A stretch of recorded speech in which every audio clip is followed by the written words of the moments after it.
So in this video, you'll learn how to enable auto factory reset after 20 failed unlock attempts on your Samsung Galaxy S25. So this feature simply allows your device to do an automatic factory reset after 20 failed unlock attempts from a different person. So for example, if your phone gets stolen and someone tries to unlock it, after more than 20 failed unlock attempts, your whole device will factory reset itself, thereby erasing all the data to avoid any security issues. So if you want to learn how to enable this, it's fairly simple. Start by opening the Settings app, and in Settings, you want to scroll and select Lock Screen and AOD. For this feature to be completely activated, you have to ensure that you have a screen lock type added onto your device, whether it's a PIN, password, or pattern.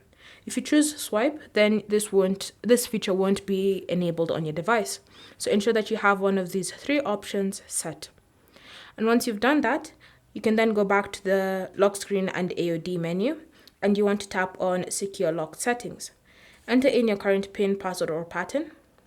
And then from here, you should see the option Auto Factory Reset.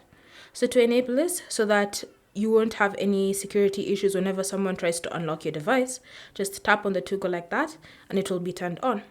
And so now after 20 failed unlock attempts, your whole device will perform a factory reset, thereby erasing the data. Thank you for watching. If you have any questions or comments, leave them down below, and we'll get back to you.